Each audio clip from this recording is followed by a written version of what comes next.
انشاءاللہ کہ ہم سب کے لیے اور آپ سب کے لیے مبارک ثابت ہو یہ دن اور یہ ایام انشاءاللہ. ہم لوگ گفتگو کر رہے ہیں حضرت علی علیہ السلام کی سیرت کے حوالے سے. ڈاکٹر صاحب ہم لوگوں کو جو حضرت علی علیہ السلام کی شخصیت پر اگر ہم لوگ تھوڑا بہت بھی مطالعہ کر لیں تو یہ دیکھ سکتے ہیں کہ ایک مکمل شخصیت تھی آپ کی ہر پہلو سے, ایک شوہر کی حیثیت سے, ایک والد کی حیثیت سے, ایک لیڈر کی حیثیت سے, ہر لحاظ سے آپ دیکھیں, اور ایک عبد کی حیثیت سے ہم لوگوں کو ایک مکمل شخصیت نظر آتی ہے. جی بالکل, امیر المومنین علیہ السلام کی شخصیت اس قدر کامل ہے کہ دیکھیں آج پوری دنیا حق کے پیچھے ہے اور ہر کوئی حق کی جانب کوشش کر رہا ہے کہ آگے بڑھے. اور رسول خدا نے علی علیہ السلام کی شان میں فرمایا, تمام سنی شیعہ علماء اس بات پہ متفق ہیں کہ الحق مع علی و علی مع الحق, حق علی کے ساتھ ہے اور علی حق کے ساتھ ہے. یعنی مرکزیت اور محوریت جو حق کی ہے وہ علی علیہ السلام ہے, کہ جس طرف علی علیہ السلام جاتے ہیں ادھر حق جاتا ہے. اگر علی مثلا میدان میں ہے تو حق میدان میں آ جاتا ہے, اگر علی مثلا گھر میں ہے تو حق گھر میں, جہاں بھی علی ہیں وہاں حق ہے. آگے چل کے فرماتے ہیں کہ القرآن مع علی و علی مع القرآن. ایک قرآن یہ ہے جو لفظوں کی شکل میں ہمارے پاس موجود ہے, اور ایک وہ قرآن ہے جو نعتیں کی قرآن ہے, خود اس کا وجود, ان کی سیرت, ان کا وہ سارا کچھ قرآن وہ بولتا ہوا قرآن ہے. مثلا یہاں پہ اس قرآن کو ہمیں کو کھول کے پڑھنا پڑتا ہے, ان کے پاس چلے جائیں تو وہ خود بخود جو ہے ہمیں خدا کی جانب اور خدا کے پیغام اور خدا کی آیات سنانا شروع کر دیتا ہے. لہٰذا امیر المومنین علیہ السلام کے بے شمار فضائل ہیں, جو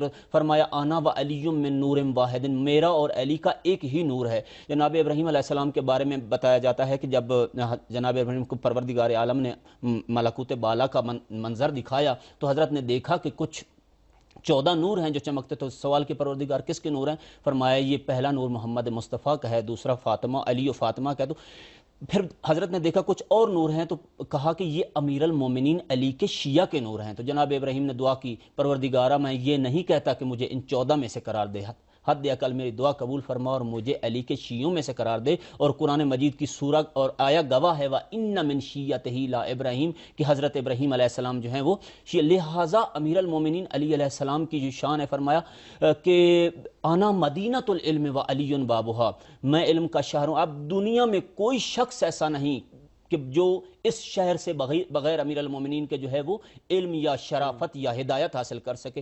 پس ہدایت اسی کو میسر ہے اور اسی کو مل سکتی ہے کہ جو دروازے کے توسط سے ہے, کیونکہ یہ شہر ایسا شہر نہیں کہ جس کے مثلا جو ہے ہم دروازے کو چھوڑ کے دیوار پھلانگ کے اندر, یہ شہر مانوی شہر ہے, یہ خدائی شہر ہے, یہ الہی شہر ہے. اس شہر میں جانے کے لیے ضروری ہے. آج یہی وجہ ہے کہ جو لوگ علی علیہ السلام کی دہلیز سے دور ہیں, جو باب العلم سے دور ہیں, ان کے پاس جب علم آتا ہے تو وہ ایسا ہی علم ہوتا ہے کہ جن میں کچھ تو کشتار شامل ہے, جن میں قتل و غارت شامل ہے, جن میں دوسروں کا محاسبہ شامل ہے, دوسروں کے اوپر ظلم کرنا اور ان کے خون بہانا, چھوٹے چھوٹے بچوں کو جا کے قتل کر دینا.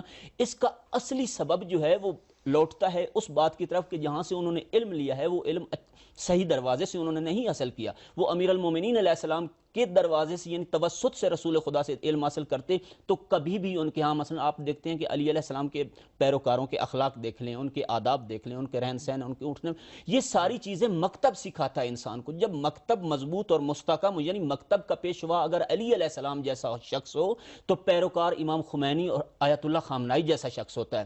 اور اگر مکتب مثلا کمزور ہو تو اس کے پیروکار آپ دیکھ لیتے ہیں ابو بکر بغدادی کی شکل میں آپ کے سامنے آئیں گے, اسامہ بن لادن کی شکل میں سامنے آئیں گے. یا آج دنیا کو بالکل کس کو معلوم نہیں ہے کہ آج دنیا یہی جو جن مشکلات میں گھری ہوئی ہے, یہ وجہ فقط اس کی یہی ہے کہ آج ایک بہت اچھی بات ہے. اور میں یہاں پہ خلیل نامی سنی عالم دین تھے, انہوں نے شیعت قبول کی. انہوں نے کہا, ان سے پوچھا گیا کہ بھائی تم شیعہ کیوں ہو گئے ہو؟ انہوں نے کہا میں شیعہ اس لیے ہو گیا ہوں کہ رسول اللہ کے بعد پوری کائنات علی کے دروازے سے سوال کرتی ہے, میں نے نہیں دیکھا علی کسی کے دروازے پہ جا کے سوال کرے یا کسی سے جا کے اپنی مشکل بیان کرے کہ میں اس مشکل میں. لہٰذا میں اس کا پیروکار بننا چاہتا ہوں جو رسول اللہ کے بعد دوسروں کا حلال مشکلات ہے, دوسروں کا مشکل حل کرنے والا ہے, نہ کہ خود مشکلات میں گھرا ہو اور کسی کے پاس جا کے. بعض مشکلات مثلا جنگوں کی شکل میں تھیں, یہ وہ مادی اور زمینی حقائق ہیں کہ جن کو پروردگار عالم نے ایک سسٹم کے تحت بنایا ہے, تو وہ اس وجہ سے تھا. وَإِلَّا امیر المومنین کائنات کے سب سے عظیم انسان تھے.